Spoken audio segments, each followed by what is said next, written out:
सड़कों पर बेजोड़ ऊर्जा और देशभक्ति का जोश देखा गया। हजारों लोग आईसीसी चैंपियंस ट्रॉफी 2025 के फाइनल में न्यूजीलैंड के खिलाफ भारत की जीत का जश्न मनाते हुए नजर आए।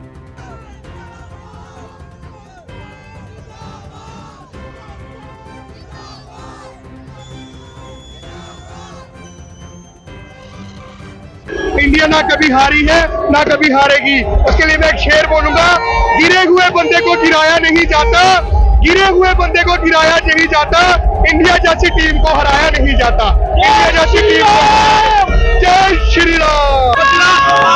2025 में हिंदुस्तान के लिए प्राउड की बात वर्ल्ड कप जीत के लाया है, तो इंडिया से टकराएगा वो चूर चूर हो जाएगा।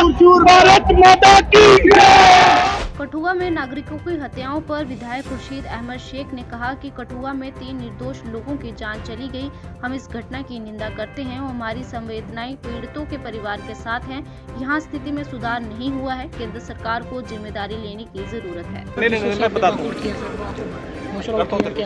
जी, आज जो है जो कठुआ में 3 इनोसेंट किलिंग्स हुई, उस सिलसिले में जो है हमने बीजेपी के अरकान से जो है जिस वक्त असेंबली की कार्रवाई शुरू हुई, हमने उनको कहा कि आप किलिंग्स की बात क्यों नहीं करते हैं, तो उन्होंने बात नहीं की। उसके बाद जब क्वेश्चन आवर जिस वक्त कंप्लीट हुआ उसमें जो है ऑनरेबल सीएम साहब ने उन किलिंग्स की मजम्मत की और हमने उनको कहा कि आप सेलेक्टिव कंडेमनेशन मत कीजिए, बल्कि आप जो है हर किलिंग की मजम्मत कीजिए। आप सोपुर दारपोरा में जो किलिंग हुई, जो मक्खनदीन की किलिंग हुई, उस बारे में भी जो आप मजम्मत कीजिए, लेकिन उन्होंने इस बारे में कोई मजम्मत नहीं की और हमें हाउस से मार्शल आउट किया गया। Thank you. कठुआ में नागरिकों की हत्या पर पीडीपी नेता इल्तिजा मुफ्ती ने कहा कि हम बिलावर जाना चाहते थे लेकिन हमें जाने नहीं दिया, लेकिन भाजपा के नेताओं को जाने दिया गया है और हम चिंतित है कि पुलिस निष्पक्ष तरीके से व्यवहार नहीं कर रही है।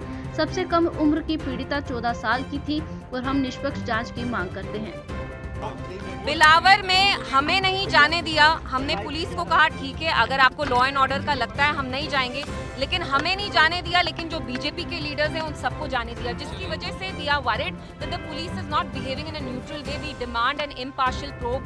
You know, the youngest victim is just a 14-year-old. उनका नाम वरुण है, so we demand an impartial. Jammu PHE कार्यालय के बाहर पीएचई एम्प्लॉयज द्वारा अपनी मांगों को लेकर प्रदर्शन किया गया, लेकिन इसी बीच डेली वेजेस पर पुलिस द्वारा लाठियां बरसाई गई।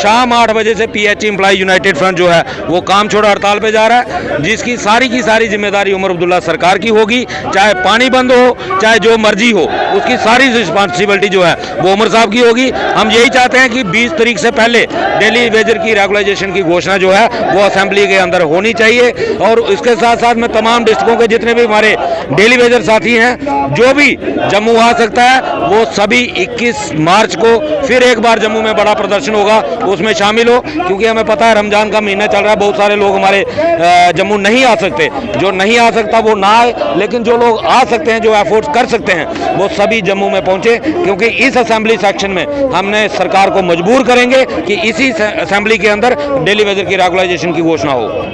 Udhampur PHE employees United front द्वारा अपनी मांगों को लेकर प्रदर्शन किया और सरकार से मांग की गई कि जल्द से जल्द डेली वेजेस के लिए कोई नीति तैयार की जाए और साथ ही साथ मिनिमम वेजेस एक्ट लागू किया जाए।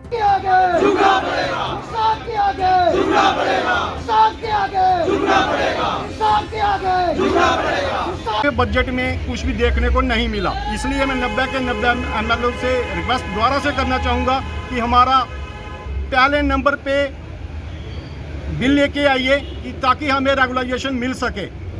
तो नंबर दूसरे पे मैं बोलूँगा कि पूरे हिंदुस्तान पे मिनिमम वेजेस एक्ट पूरे हिंदुस्तान में लागू हुआ, सिवाय जेके ड्यूटी को छोड़ के।